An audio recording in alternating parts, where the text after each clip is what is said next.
रात को हर किसी को मैसेज करती हूँ। मैं 4 बजे तक बैठी रहती हूँ व्हाट्सएप पे, हर किसी को मैसेज करती हूँ कि क्या आप हमारी मदद करेंगे,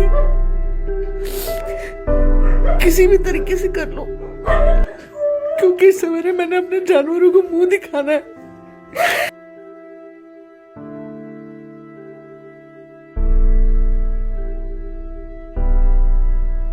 मुझे भीख मांगनी पड़े, मैं भीख मांगूंगी, मैं भीख मांगूंगी, मुझे जगह मिलेगी मैं भीख मांगूंगी, मैं डब्बा रखूंगी, मैं कटोरी रखूंगी साथ में।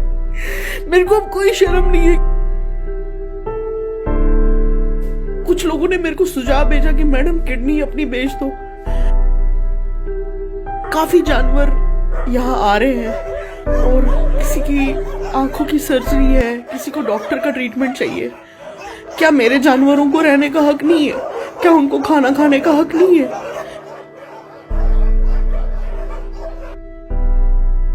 मकान बेच, आधा मकान बेच देंगे जी, मकान बेच दूंगी। बैठे हैं बाहर बैठे, लेकिन मुझे मेरा खाना बंद नहीं होना चाहिए। कपड़े उतार के दिखाओगे तो खुद ही नंगे दिखाओगे, तो मैं किसी को दिखाती नहीं हूँ, मदद के लिए चली जाती हूँ। बट बहुत बहुत बहुत ज्यादा मुश्किल हो रहा है। मैं भूखी रह सकती हूँ, इनको नहीं मैं देख सकती भूखा, इनको खाना चाहिए।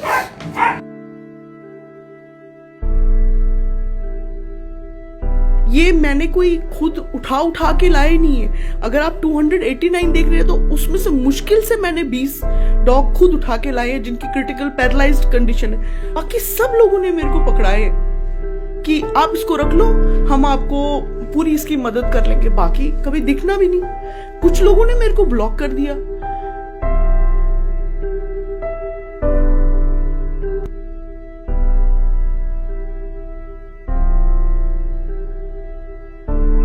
और मैं जब जानवर की कंडीशन देखती हूँ, मैं सोचती हूँ यार अगर मैं भी मना कर दूंगी तो फिर क्या होगा। जितना मेरी मदर का सोना था, लास्ट जो मेरी मदर के कान के बिल्कुल छोटे छोटे टॉपर्स थे, कल वापस किए।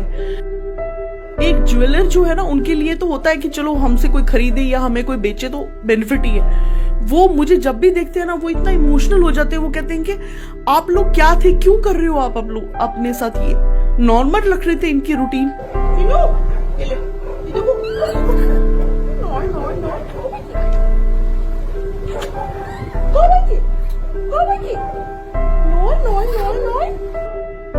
नम्रता हक्कू, एक ऐसा नाम जिसने अपनी सारी जिंदगी जानवरों के नाम कर दी। मैं जानवर कह रहा हूं, इनके लिए ये बच्चे हैं। मुझे आज भी याद है वो रात जब एक घोड़ा रास्ते में घायल अवस्था में था, नेशनल हाईवे पे नगरोटा के पास। मैंने वो वहाँ से लाइव किया था कि शायद कोई मदद के लिए आ जाए। नम्रता हक्कू जी का मुझे पहले कॉल आया, ये कहाँ पे है, किस लोकेशन पे है। जब तक मैं वहाँ पहुँचूँ, आप किस किस को कॉल कर सकते हो इसकी हेल्प के लिए। हर पॉसिबल कोशिश, इन जानवरों को खाना मिल सके, इनको अच्छी ज़िंदगी मिल सके, इनको ट्रीटमेंट मिल सके। लेकिन आज टूट गई, आज टूट गई, लेकिन हम संभाल सकते हैं इनको। टूटी ज़रूर है लेकिन बिखरी नहीं है, हम संभाल सकते हैं। लगभग 290 जानवर हैं इनके पास इस वक्त जब मैं रिपोर्ट कर रहा हूं। 290 जानवर, 290 पेट जिनको रोज खाना चाहिए। लेकिन हालात जो हैं अब बद से बदतर हो गए हैं। आगे सरवाइव कैसा होगा पता नहीं, लेकिन जो दिन निकल रहा है वो परेशानी और फिक्र में निकलता है। मेरे साथ हैं नम्रता जी। नम्रता जी, तकरीबन 290 जानवर हैं आपके पास, आपके बच्चे हैं। क्या किस तरह से वो उनका पेट पाल रही हो, क्या हालात है अभी? अभी बहुत खराब है हालत।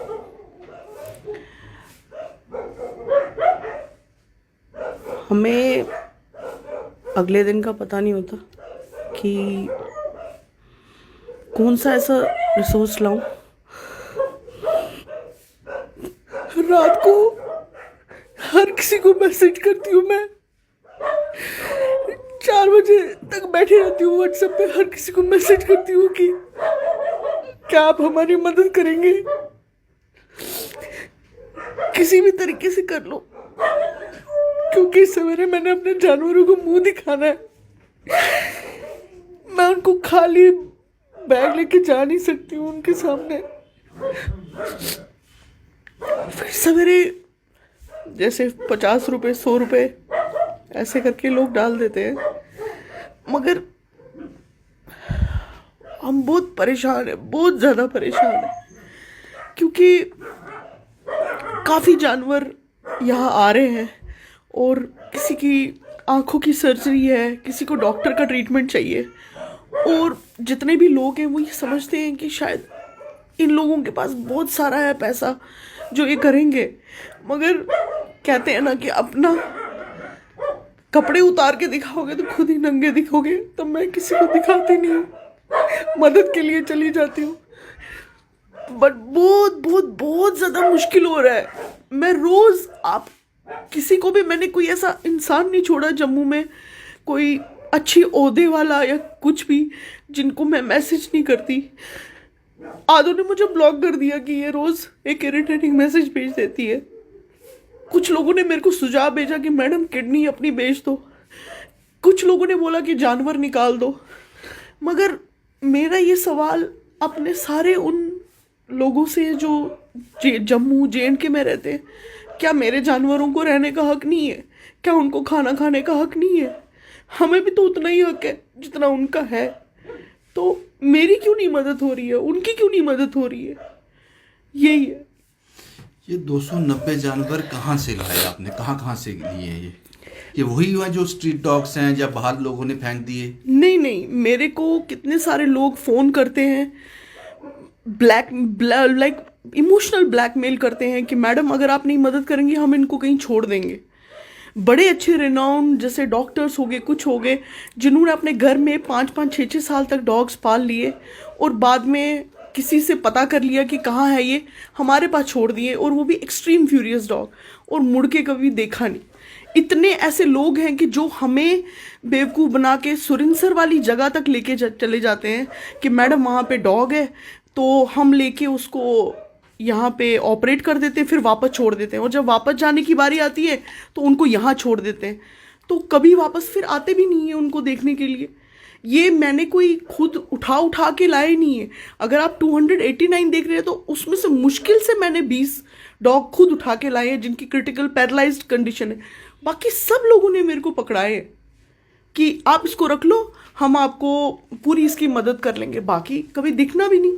कुछ लोगों ने मेरे को ब्लॉक कर दिया, और मेरी ये हमेशा आदत रही है कि मैंने कभी भी उनको कभी भी कांटेक्ट करने की कोशिश नहीं की। आपको ये लगा कि ये आपकी जिम्मेदारी है? आप मेरी जिम्मेदारी, वो मेरे बच्चे हैं, मैं इनके साथ पली बड़ी हूँ। यहाँ पे जो 50% जो जानवर हैं वो 14-15 ईयर्स के हैं जो लोगों ने पकड़ाए हैं। आप ब्रीड डॉग्स देखिए, इतनी ख़राब कंडीशन में यहाँ आए होते हैं, उसके बाद वो ठीक हो जाते हैं। इतनी बड़ी बड़ी NGOs हैं जो सैनिक कॉलोनी और कहाँ वो लोग आजकल टीम बना के पेट्रोलिंग के नाम पे बोलते हैं कि हम ये कर रहे हैं, मगर जब मदद करनी होती है कुछ नहीं करते, कुछ भी नहीं करते। फिर लोग थक हार के बोलते हैं जी हक्कू मैडम को कर लो।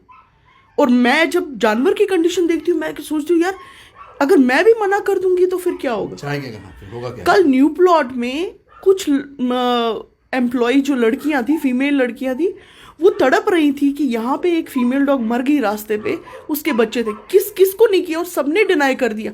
और रात को फिर मैंने खुद ही बाहर खड़े होके डिसाइड किया कि कोई बात नहीं, वहाँ नहीं तो यहाँ सही। मगर मेरी भी एक कैपेसिटी है, लोग अपने पेट डॉग्स जो पैरालाइज्ड हैं वो यहाँ छोड़ देते हैं कि आप जी इनको थेरेपीज दीजिए, ये करिए। मेरे पास कोई सिटिंग अरेंजमेंट नहीं है, जितने हैं वो बैठे हुए हैं, तो उनको तो मैं निकाल नहीं सकती। आप सरवाइव कैसे कर रहे हो, अब कैसे चल रहा है इनका? अभी तो जितना भी था, पिछली बार भी मैंने आपको यही बोला था कि जितना मेरी मदर का सोना था, लास्ट जो मेरी मदर के कान के बिल्कुल छोटे छोटे टॉपर्स थे, कल कोई भी जो आपकी ये रिपोर्ट देखेंगे, वर्धमान ज्वेलर्स है, श्री वर्धमान ज्वेलर्स, बाहू प्लाजा, आप वहाँ जाइए, आप उनसे पूछिए कि हक्कू फैमिली ने आज तक आपको कितना वापस किया है। वो एक ज्वेलर जो है ना, उनके लिए तो होता है कि चलो हमसे कोई खरीदे या हमें कोई बेचे तो बेनिफिट ही है।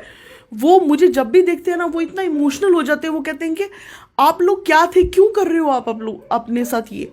नॉर्मल रख रहे थे इनकी रूटीन, एक बार खाना डाल देते थे फिर वापस छोड़ देते। मुझे कितने लोग बोलते हैं, आए दिन मैसेज करते हैं, मैडम क्यों रख रहे हो आप। कितनी बार मैंने, जो आपने पहले रिपोर्ट की उसके ऊपर नीचे लोगों ने किया, इनको अडॉप्शन के लिए दो।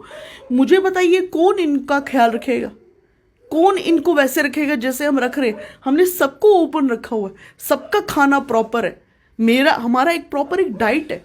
लेकिन मैडम आप मुझे ये बताओ, अगर प्रैक्टिकल ग्राउंड पे सोचें तो चलेगा कैसे आगे फिर। 289 आपके पास अभी पेट लगे हुए हैं, ये जो आपके जानवर आपके पास हैं, तो करोगे क्या फिर तो बात वही आ गई ना, लोगों ने आपको बोला कि किडनी बेच दो, ये बेच दो, करोगे क्या फिर आप। मैंने आपको प्रैक्टिकल ग्राउंड पे बताओ। मैंने आपको वही कहा कि भीख ही मांगनी है बस। अगर मुझे भीख मांगनी पड़े मैं भीख मांगूंगी, मैं भीख मांगूंगी। मेरे को जो जगह मिलेगी मैं भीख मांगूंगी, मैं डब्बा रखूंगी, मैं कटोरी रखूंगी साथ में। मेरे को अब कोई शर्म नहीं है कि मैं आई विल बेग। मेरे को कोई शेम नहीं है। मेरे को क्या शेम है, मैं कोई गलत काम कर रही हूँ। मैं तो जानवरों के लिए मांग रही हूँ। I will bag for them.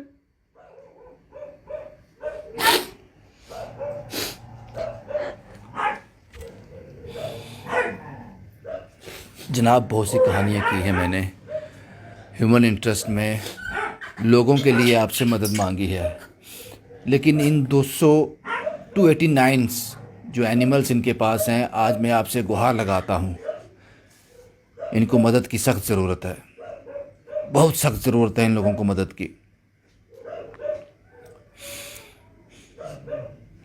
मुझे नहीं लगता कि जम्मू में कोई ऐसा होगा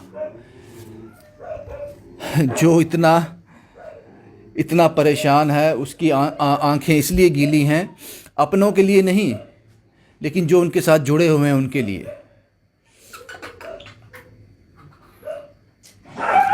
हम क्या कर सकते हैं नम्रता हक्कू और उनके बच्चों के लिए। 289 ये नंबर है।